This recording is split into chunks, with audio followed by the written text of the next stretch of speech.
Ang PDP po, ang nag-iisang partido na pwedeng ipagmalaki na presidente, ang chairman natin, ay ang nag-iisang Rodrigo Roa Duterte. Meron pa bang partido na makakapagsabi na miyembro nila o leader nila si Pangulong Duterte? Wala po. Wala po. Tayo lang po ang dinudumog ang ating mga chat box araw-araw. Sir Jimmy, paano po ba mag-member sa PDP? Paano kami sasali? Ang mga ibang partido po ay nagpo-focus na sa AI. Ang kulit-kulit ko na, pinagtatawanan na ako ng mga kaibigan ko sa kakulitan ko. Naka-AI na po sila sa recruitment, naka-AI na sila sa mga BMS, pati sa oath-taking. Naniniwala po ako na sa isang iglap po, pag pinagmalaki ng PDP, pag in-announce natin na pwede na ho kayong mag-member sa PDP online, sa isang linggo po, 1 milyon ang miyembro natin. Naniniwala po ako. Yung ibang partido po, pag nag-announce na online na kami, palagay ko po lalangawin yan. Dahil sa totoo po, ang Pilipino ngayon, lumuluhod na maging kadikit lang kahit papano si Pangulong Duterte. Kasi maganda ako, nakadilaw ako eh. Original dilawan ang PDP, o di ba? Inangkin lang nila ito nung nanalo si Cory. But the real reason why PDP is yellow, dahil iyon ang nakalagay sa ating konstitusyon, dahil tayo ang liwanag ng bansang Pilipinas. O, di ba? Kaya sinadya ko talagang nagdilaw ako ngayon. Kasi ang tunay na dilawan ay talagang nakikipaglaban hanggang kamatayan upang maibigay ang magandang kinabukasan sa kabataan. Hello, Attorney Benj. Si Benj David. Proven magpapakamatay. Ayan po. At syempre, ito pa yung isa na kinasuhan. Kailangan bigyan natin to ng oras para bumati sa ating mga kababayan at mga kapatido. Uso talaga ngayon. Kaya sabi ko nga sa inyo, parang nag-multiply pa yung nangyari 44 years ago sa mga pangyayari ngayon. Wala mang deklarasyon ng martial law, pero mas higit pa sa martial law ang nangyayari.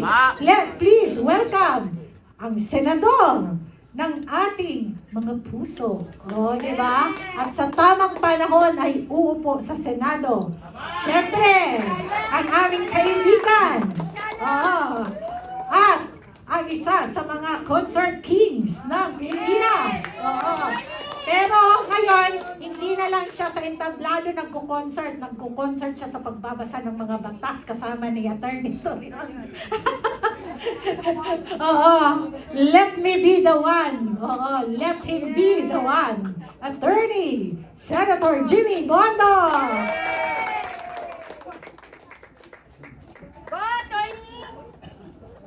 Maraming salamat po, Ka-Astra. Pasensya na po kayo at ako'y hindi naman aware na ako'y magsasalita ngayon. Pero mas gusto ko yun.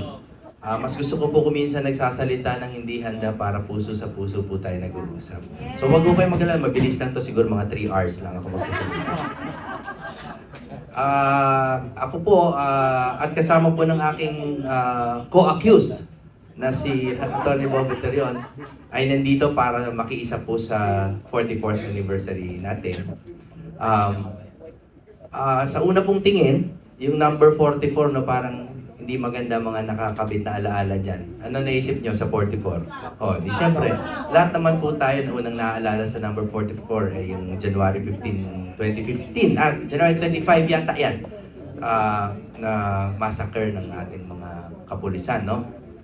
So, hindi maganda.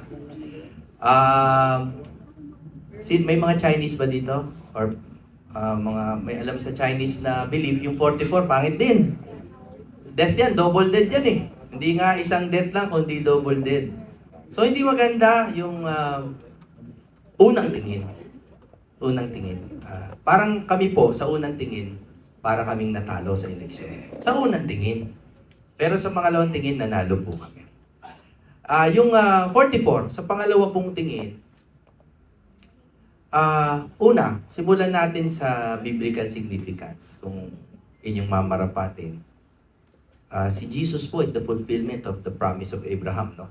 And he was 44th sa generation ni Abraham. Also, yung 44 po, nakikinig po ba kayo? Baka inaantok na kayo sa akin. Kasi, sensya na, talagang galing lang po sa puso lahat ito. Meron po akong favorite na Bible verse, no? Yung Mark 10:44. Sabi, anyone who wants to be first must be a slave to all.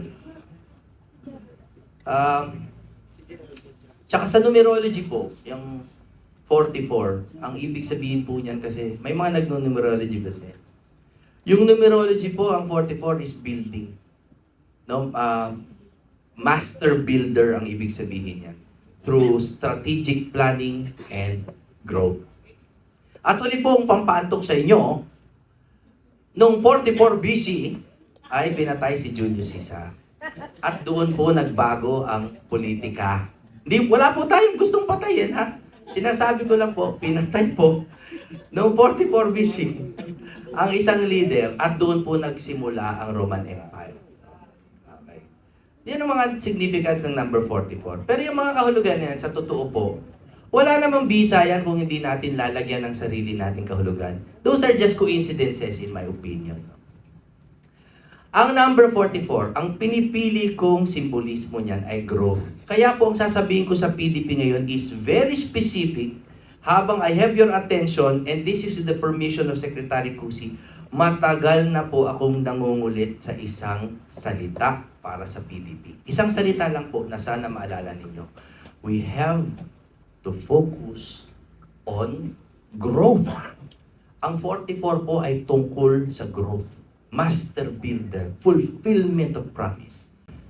Ang PDP po, ang nag-iisang partido na pwedeng ipagmalaki na presidente, ang chairman natin, ay ang nag-iisang Rodrigo Roa Duterte. Meron pa bang partido na makakapagsabi na miyembro nila o leader nila si Pangulong Duterte? Wala po. Wala po. Tayo lang po ang dinudumog ang ating mga chat box araw-araw. Sir Jimmy, paano po ba mag-member sa PDP? Paano kami sasali? Ang mga ibang partido po ay nagpo-focus na sa AI. Ang kulit-kulit ko na, pinagtatawanan na ako ng mga kaibigan ko sa kakulitan ko. Naka-AI na po sila sa recruitment, naka-AI na sila sa mga BMS, pati sa oath-taking. Naniniwala po ako na sa isang iglap po, pag pinagmalaki ng PDP, pag in-announce natin na pwede na ho kayong mag-member sa PDP online, sa isang linggo po, 1 milyon ang miyembro natin. Naniniwala po ako. Yung ibang partido po, pag nag-announce na online na kami, palagay ko po lalangawin yan. Dahil sa totoo po, ang Pilipino ngayon, lumuluhod na maging kadikit lang kahit papano si Pangulong Duterte. Pumupunta sa Hague, ayan na yung pader, kagano na lang, aakyatin na lang yung elevator, hindi pa pumahawakan ng dating Pangulo. Dyan, kami 2 araw kami nakatunganga, sana pagbigyan kami. Pero alas and alak, hindi po talaga tayo pwedeng pumasok doon. Even as legal counsel, hindi pa rin kailangan accredited lawyer ka. Kaya po ang Pilipino, madikit lang po ng konti sa nakakayak sa ginawa ni Duterte para sa bayan. Madikit ka lang doon sa majesty and brilliance of that golden history or golden part of our history. Kaya po ito po ang aking huling panawagan sa PDP. 44 is the number of growth. It is the fulfillment of promise. It is the change of politics. And the only way we can change is not to attract voters by 2028, but to attract voters now, to attract members now. And we have to be progressive. Tayo po, mag-AI na tayo. Gastosan natin kahit tayo bukod parya-parya, kahit papiso-piso lang po. Pumunta na po tayo sa AI, nagre-recruit. Pag nag-sign up, yung AI ang magbe-verify ng kanyang identity, totoong tao ba to, lisensya, address, mobile number, email. Pag alam niya ng totoo, sige mag-BMS ka na, online. Kahit po kami mga abogado, MCLE, Mandatory Continuing Legal Education, online na. Mawala ka sa frame, mamamatay. Pwede naman. Ang tanong ng iba, and again, I warned you, no, this is a very specific speech. Ang tanong ng iba, paano natin magkakaroon ng physical contact? Abay sa oath-taking. Tapos po ng BMS online, tapos ng verification online, tawagin nyo, hindi yung padose-dosena. Pag 10,000 na sila, mag-oath-taking tayo sa Philippine Arena. At bigla po sa isang buwan, palagay ko po, milyon-milyon ang magiging PDP member na bago. Dahil tandaan niyo po, ang totoong ibig sabihin ng PDP ay Pangulong Duterte panghabang buhay. Gagawin ko sana, Pangulong Duterte forever. Pero medyo mali kasi yung letter P doon. Kaya, Pangulong Duterte panghabang buhay. Mabuhay ang PDP!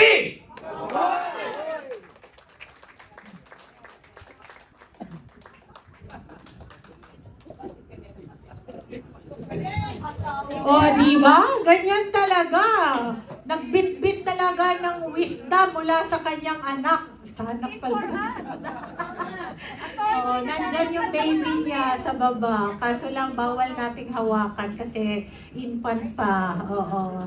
Maselan pa yon. Pero, congratulations to you and of course, your attorney wifey.